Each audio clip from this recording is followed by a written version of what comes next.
अनाव्या भक्ति चैनल जो रंग दे आपको भक्ति के रंग में।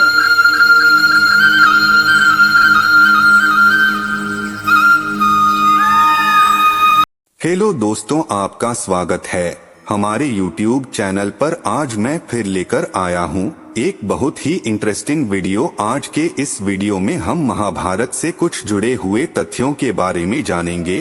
तो चलिए शुरू करते हैं आज का वीडियो।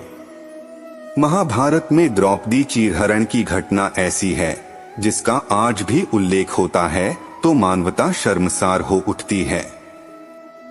जब सभा में उपस्थित सभी वरिष्ठ जनों ने इस घटना पर मौन धारण कर लिया था तो द्रौपदी ने स्वयं को बचाने के लिए श्री कृष्ण से प्रार्थना की। द्रौपदी की पुकार सुनकर श्री कृष्ण ने तुरंत ही अपनी सखी की मदद की, लेकिन सवाल उठता है कि आखिर श्री कृष्ण ने खुद को पुकारे जाने का इंतजार क्यों किया। आइए जानते हैं, उद्धव गीता के अनुसार इसकी वजह जानते हैं। महाभारत को न्याय और अन्याय के बीच रक्तरंजित युद्ध भी माना जाता है।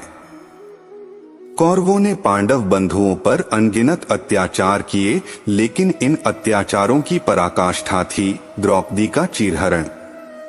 जब भी द्रौपदी के चीरहरण का उल्लेख किया जाता है तो इसे नारी के विरुद्ध सबसे क्रूर अपराधों में से एक माना जाता है।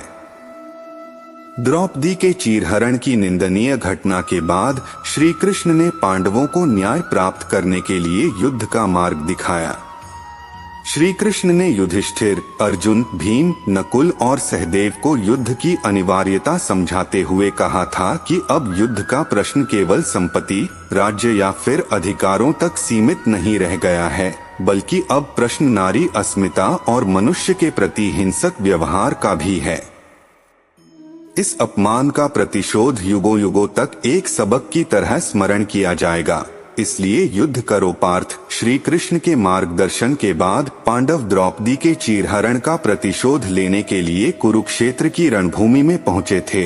लेकिन क्या आप जानते हैं कि जब द्रौपदी का चीरहरण हो रहा था तो श्री कृष्ण शुरुआत में ही क्यों नहीं आए थे?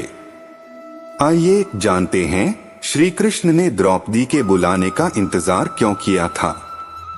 महाभारत में जब युद्ध क्रीड़ा में पांडव कौरवों से सब कुछ हार चुके थे, जब उनके पास दांव पर लगाने के लिए कुछ नहीं रहा, तो युधिष्ठिर ने शकुनी और दुर्योधन के उकसावे में आकर द्रौपदी को दांव पर लगा दिया।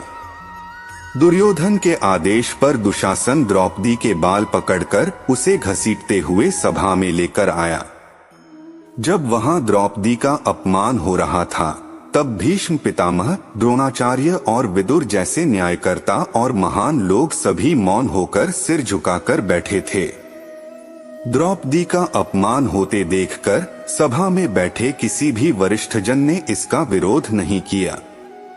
उन्हें देखकर ऐसा लगता था मानो सभी का विवेक मरने के साथ संवेदनाएं भी मर चुकी हो।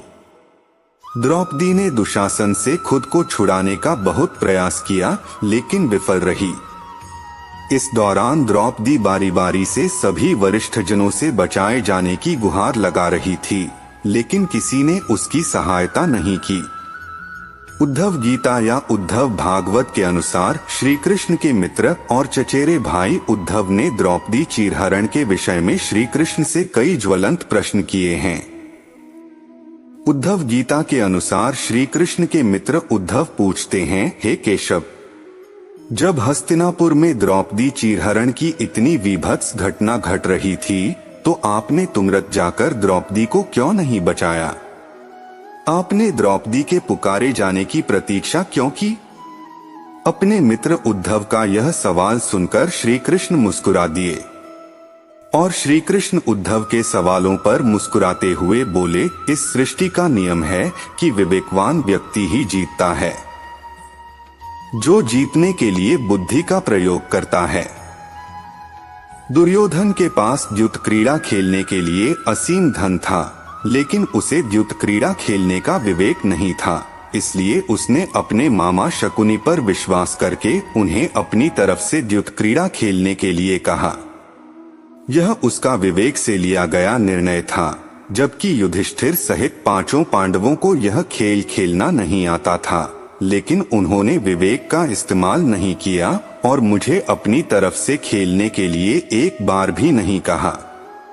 धर्मराज युधिष्ठिर को यह बात पता थी कि द्यूत क्रीड़ा सामाजिक बुराई को बढ़ावा देने वाला खेल है, लेकिन फिर भी उन्होंने इस खेल को खेलना जारी रखा। युधिष्ठिर मुझसे इस खेल को छुपाकर रखना चाहते थे। उन्हें लगता था कि उस कमरे में उपस्थित न होने पर मुझे कभी पता नहीं चलेगा कि राज्य को वापस प्राप्त करने के लिए उन्होंने बुराई के मार्ग को चुना है। इसलिए उन्होंने मुझे सभा में न बुलाए जाने तक वहां आने के लिए मना किया। युधिष्ठिर ने मुझसे वचन लिया कि मैं पांडव परिवार के बुलाए जाने पर ही सभा में आऊंगा। इस कारण मैं सभा में नहीं गया। युधिष्ठिर ने अपने दुर्भाग्य को स्वयं ही बुलावा दिया। द्रौपदी चीरहरण के दौरान जब दुशासन द्रौपदी को केश से घसीटकर सभा में ला रहा था, तो द्रौपदी ने दुशासन से जूझती रही। द्रौपदी ने खुद को छुड़ाने का बहुत प्रयास किया, लेकिन असफल रही। इसके बाद जब दुशासन द्रौपदी की साड़ी खींचने लगा, तो द्रौपदी की बुद्धि विवेक जागृत हुआ और द्रौपदी ने हरि हरि अभयम कृष्णा अभयम का नाम जापकर श्री कृष्ण को सभा में उपस्थित होने के लिए पुकारा। खुद को पुकारे जाने पर श्री कृष्ण ने विलंब नहीं किया और अपनी सखी को बचाने सभा में उपस्थित हो गए। इस तरह श्री कृष्ण ने युधिष्ठिर को दिया वचन भी निभा लिया और अदृश्य रूप में आकर अपनी सखी द्रौपदी की रक्षा भी की। तो दोस्तों, आपको आज का वीडियो कैसा लगा कमेंट बॉक्स में जरूर बताएं, और अगर आपको आज की वीडियो पसंद आई हो तो इस वीडियो को शेयर करें और उसी के ठीक बाद चैनल को सब्सक्राइब करें। तो चलिए फिर मिलते हैं ऐसी एक और नई वीडियो में। धन्यवाद। जय श्री कृष्ण।